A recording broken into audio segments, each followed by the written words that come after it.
All right, so here's the best graphic and controller settings. So we're going to be starting off with controller. One of the most important things is making sure that you have a good button layout that you're able to do a fair amount of movement in. So making sure that if you don't have paddles on the back of your controller, then making sure that we're going to have bumper, jumper, tactical flip, making sure that it's maybe tactical. Another option is probably stick and move flip. Outside of that, you're probably not going to want to use the rest of them. Also, you don't have to be on flipped. It's just what I prefer for my PS5 controller. So now the stick layout, this is going to matter a little bit less. I actually wouldn't change this, just keep that on default. After that, the horizontal and the vertical sensitivity. Really, the metric that you want to follow is, can you shoot close, medium, and far range accurately, consistently? So that's the sensitivity that you are probably going to want to make sure you're staying on. So if you don't know where to start, I would recommend starting at 6.6 sensitivity and just adjusting your sensitivity up or down based on if you're finding that you're shooting accurately close, medium, and far range. So now moving on through that, you're going to want to make sure that the simplified control preset and low monitor strain preset are completely off. These will absolutely destroy your game. This is just meant for very casual players. So if you're actually trying to play at a higher level or just to kind of compete in the lobby, I would definitely recommend having that off. Outside of that, we're going to go over to the bumper ping. Guys, this just makes it so your ping is actually on your bumpers rather than on your D-pad. So I highly recommend keeping this off. There's pretty much no reason to have it on. Now, outside of that, we're gonna have swap L1 and R1 to L2 and R2, only if you're gonna be playing flipped and that's what you prefer. Now we're gonna go over to controller vibration. This is preference. If you wanna have it on or off, it's all completely up to you. Now, dead zone inputs. Now, default, you're gonna be 13 minimum on each side and then 100 or 99 max. And then your triggers are also gonna be at 13. Now, what a dead zone is, this is the area of your controller that registers movement. So this is the minimum. This is the inner area of your controller that registers movement. So if we put the dead zone up, then you actually have to pass that threshold, as you can see, for it to register movement. See how it just completely skips out. So you want to make sure that we're actually taking this and reducing this down as low as possible. Now for me, I actually personally play with 0. The reason I do that is because my thumb is always on the stick. So I don't really have to worry too much about whether I have a ton of stick drift or not. But if you aren't comfortable with that, let's just put yours on up probably from anywhere from 3 to 5. And then for your left stick max, you can adjust this a little bit lower and it'll put you into a sprint a little bit quicker. Now, your triggers, I would probably put these down to 0 unless you are aiming and shooting on your own. Now let's go on over to the aiming. This is actually really important as there's so many settings. The sensitivity multiplier is actually hidden in here for whenever you're aiming down sights. So it is actually right down here with all of the aircraft and other sensitivity. So you can just adjust this if you would like. The sensitivity multiplier, I just have mine on 771X. And then this is only if you are holding down your breath in a sniper. So this is if you're in a steady aim, you can adjust this as well. So as we go past that, this is just look inversion. You want to make sure you have that turned off. Let's go to the advanced aiming settings. So we have look inversion again turned off. You want to make sure that that's just standard. And then going past that, ADS sensitivity transition time. So if you just put your ADS sensitivity, meaning your aim down sights, a little bit slower than what your base sensitivity is, you're going to want to make sure this is on instant. Very, very important. You don't have this on gradual or after zoom, or because gradual, it will be as you are aiming down sights, it is changing. And after zoom, it'll be the moment that you fully get into the scope, your sensitivity will change, which will fully throw you off. Definitely have it on instant. That's going to be the best and probably most comfortable. Now, past that, we're going to go on down. We're going to skip third person and we're going to go to the aim response curve type. So you want to make sure this is on dynamic. So what this is a secondary sensitivity. So standard essentially is a slow starting movement. And as you continue to turn, it will speed up over time. So this is really good for very casual players. Even if you're a casual player, please hear me, don't use this. But this is what they start you on, because if something's right in front of you, they want it to be really slow, so it's easier for you to pinpoint and get your shots on them. But if somebody is like behind you or on the side of you, they're gonna make it speed up, so it's a lot easier for you to hit them. Dynamic is the opposite. So dynamic is a reverse S curve. And essentially what that means is that it is a fast starting movement and then it slows down as you are getting to the end of your turn, which then, you know, you have aim assist. So it's a slowdown on a slowdown, making it quite overpowered. So make sure you guys definitely check that. I have my curve type slope scale at 0.50. That means it's half dynamic and half linear. It's just something I found that works best. Now this is custom sensitivity per zoom. These are all the settings that you can use for custom sensitivity per zoom. You could just literally just play around with this if you want this on. I'm not using an ADS sensitivity, so I don't really need to. Target aim assist, make sure this is absolutely on, or else mouse and keyboard players are going to be clowning you. Now going past that, we're going to have sprint assist. This is actually a really, really important setting. So if you have this off, you're going to have to either double tap to go into a tactical sprint or single tap to go into an automatic sprint. And what this actually does is, let's just say we have tactical sprint assist. Let's go into the game really quick and put in the firing range. Let's just hop on into the firing range right here. I'm clicking the wrong button. All right, there we are. So we have tactical sprint assist. So as you can see, my gun goes all the way up and then I have to pull it down. And what ends up happening is that there's actually a little bit of a delay before I'm actually able to pull my gun all the way down. So then what we're going to do is we're going to change that. We're going to put that on just on. So we're not, instead of tactical sprint assist, we're putting it on, and then we're going to make sure we're reducing our delay to 1 millisecond and making sure that these two are ticked. And what this means is that it will give you an immediate reaction, like you are completely able to shoot immediately. And then if you want to hit the tactical sprint button, you are able to go and do that if you are willing to have a delay in that moment. So you're going to basically be using this outside, which sounds so funny, but you're going to want to make sure that whenever you're inside of a close corridor and you think you're about to get in a gunfight, you probably want to make sure you're just using the normal sprint. Now, one other thing that's really important with this setting is if you have sprint assist on, you're going to want to go all the way down to movement advanced settings. And we'll go over all these here in a second.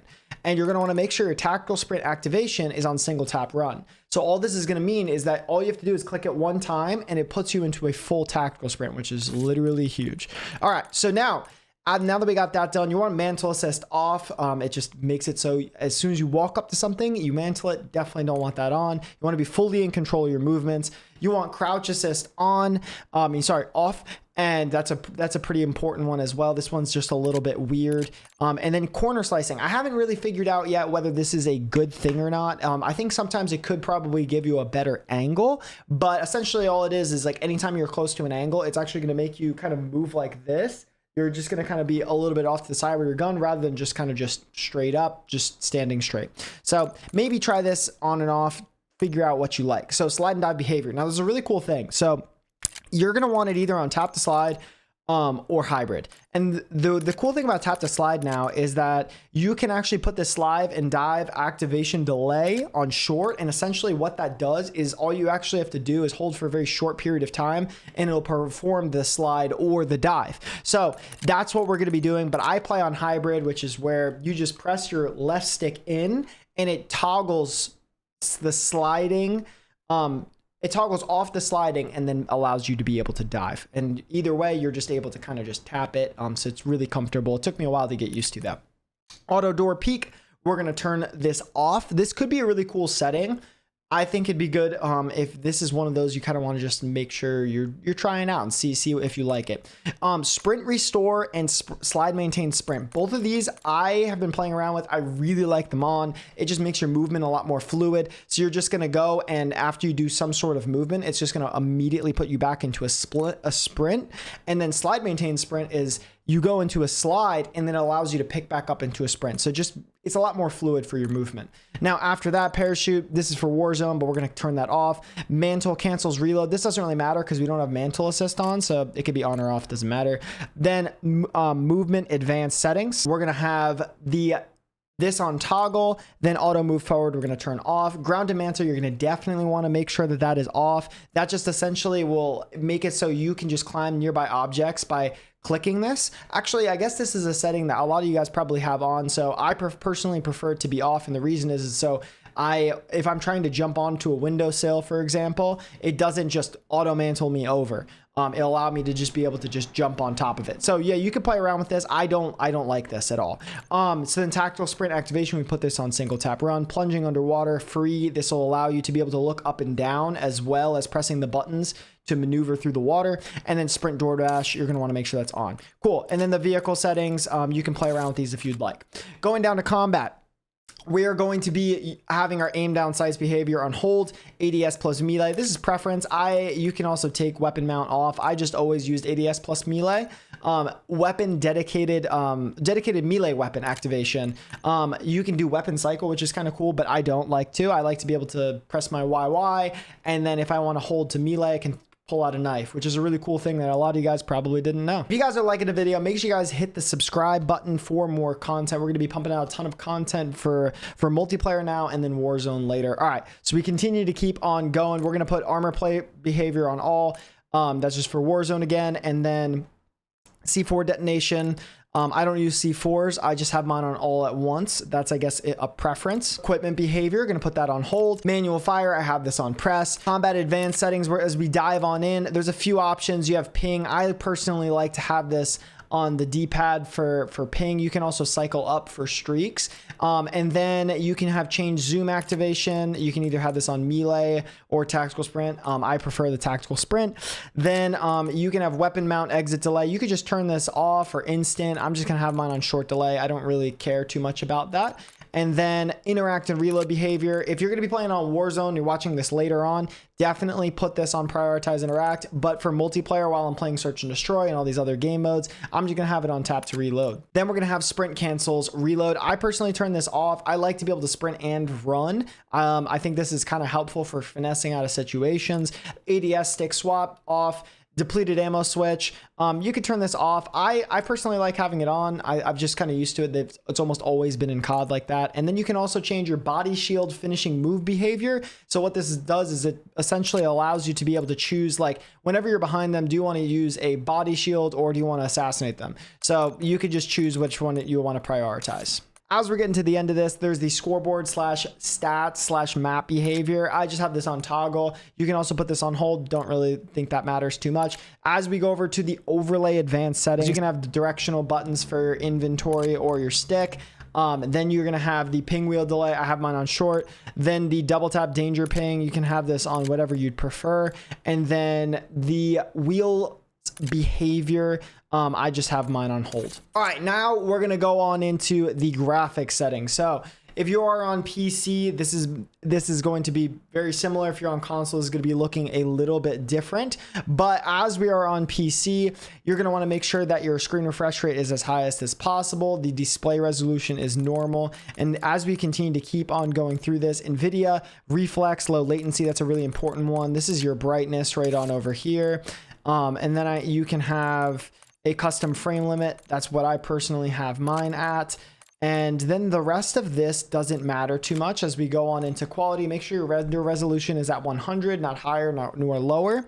Definitely have dynamic map resolution off. This just kind of renders the game differently depending on where you are in the map to maintain like your frame rate, but I just don't prefer to have this on. I think it actually runs a little bit worse from what I've tested, especially in the previous game. Now, as we have upscale and sharpening on, you're gonna wanna have Fidelity FX Cast if you're looking for high quality, but making sure that your game also feels good. And that's what I'd recommend the highest, probably the most. And then if you're gonna be going for having a lot of frames, you want yours on NVIDIA DLSS probably, or AMD FSR1.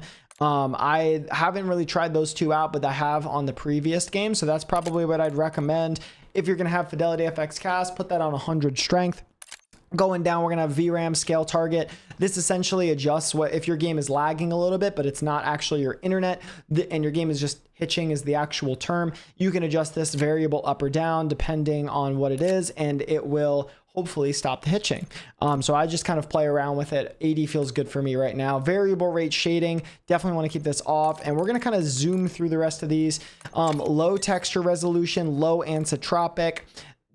Depth of field off, detail quality low, particle resolution very low, just because you don't need a lot of that like sparks off of like a thermite or something all up in your face. And I actually don't even know if they have a thermite in this game, but off of anything that's like fiery.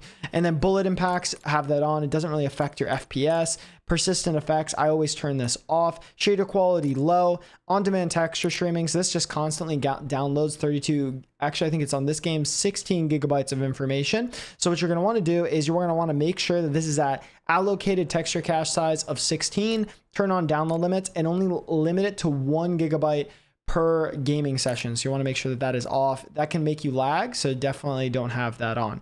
So local texture streaming quality, we're going to put that on low. Shadow quality, very low. That can definitely mess up your game and make you drop a lot of frames. Screen space, you're going to want to turn that off. Occlusion off. Screen space reflections off. Static reflection quality low, off, low, off, off, off. Awesome. So that is going to be probably your best bet. At least I've been getting really good frames and the game's been feeling really good on that. You can play around with some of these settings like your texture quality and your filter anisotropic. What I will say is each and every single one of you who are pissed off and you're like, I want my game to look really good. Fidelity FX Cast will do that. The issue is that if your game is on high settings, you are getting input lag, meaning that your game is having a little bit of a delay just because the high quality of your settings. So you're going to want to make sure that everything is on low or even some of them being normal, just so that your game feels incredibly smooth. Now, moving forward, you want to make sure this is absolutely off. I accidentally turned it on earlier and it freaking messed up my game a little bit because it basically just helps people who get motion sickness. Outside of that, you can put your FOV to anywhere between probably 105 and 120. That's what I'd prefer. And I think that's what most professional players prefer. So I personally always have mine at 115, 120. For multiplayer, we're at 115. It feels the best for me. ADS affected, you definitely want to make sure this is affected if you change your field of view. This is probably going to feel the best. Now moving forward, we have weapon field of view wide. Definitely do this. This makes it so your gun's a little bit smaller and your gun's not going to block somebody if they're in front of you or if they're in a corner or something like that. Your gun's just a bit smaller and it just helps out a little bit more. Third person field of view, doesn't matter. Then the vehicle, that's preference as well. Definitely the next thing is making sure that motion blurs are off.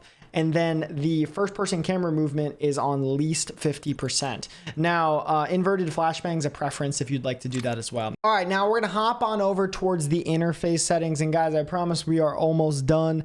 Again, if you guys have enjoyed thus far, make sure you guys hit the like button. Thank you guys. So telemetry, I only really have FPS counter. I probably am actually gonna put on packet loss, and server latency, and then the clock. Those are the ones that I prefer. But if you'd like to have your GPU time and your CPU time and to make sure that they're on good times, that's probably going to be your best bet. After that, you can turn tooltips off.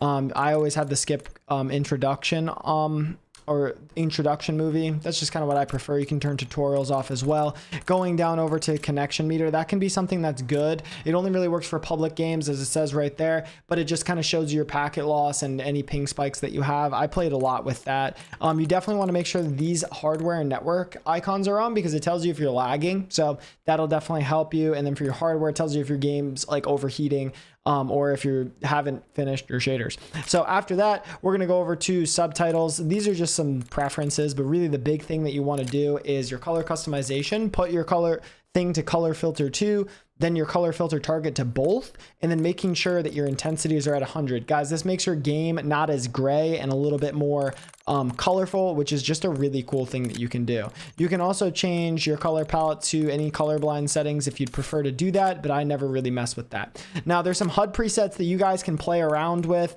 There's actually quite a lot of them. I actually have not really had the chance to play around with these yet. One of the things that you really want to kind of make sure is that maybe making sure that your mini map is pretty big and kind of in your face, because this helps you be able to look over to it. And so that's probably the only thing that I'd really prefer. Outside of that, probably standard's going to be your best for right now. Definitely play around with this if that's something that you'd like to do. Now, going over to the visuals, you can literally change absolutely everything. So if you want to make your own, that's going to be all up to you. The only thing I did was making sure that the medals and notifications visibility, like the stuff that pops up on your screen, I actually changed down the visibility, the opacity of that. But these are some other things that you can do and kind of play around with. I actually haven't looked too much at these settings. I just kind of went through and just made sure that my medals didn't pop up too much in my face. Now, again, these are just some of the color filter settings. Now, going outside that, HUD bounds, you're going to want to make sure that your HUD bounds typically are actually going to be in the closest borders of the screen. And what this actually does is it puts your minimap closer where your eyes land. But now, since you can mess around with that in the HUD preset, you don't necessarily need to do that. So it is completely up to you. I'm probably going to put mine just right there and continue to keep going. Now, definitely make sure your minimap shape is square. It's a little bit bigger than if it's round. Minimap rotation, turn that off or sorry, turn that on, you definitely want to make sure that it is rotating with you. I've had some people who play with it off, but that honestly is so trippy. I definitely don't recommend doing that. Now for the radar, I have that off. Going down to compass type, I have this on minimap. And then some of these other things, again, aren't that too big of a deal. Now going over to crosshair, this is a pretty important one. You always want to make sure your center dot is on so that you're able to do tactics like centering. So make sure that that is on. Then we're going to go to center dot scale. I always put this on a little bit larger, so it's a little bit more in your face. Now you can actually change the crosshair color, which is super freaking cool. I have mine on just a bright yellow. I just like it. I just think it looks cool. I might change. I definitely am going to play around with it and change it in the future. Hit marker visuals. You definitely want to make sure that hit markers are on. Otherwise, you don't know if you're hitting somebody. Damage based hit markers. I prefer these. I like those a lot. Then weapon information, all this stuff is just the opacity again. All right, guys. Thank you guys so much for tuning into this video. Again, subscribe if you enjoyed.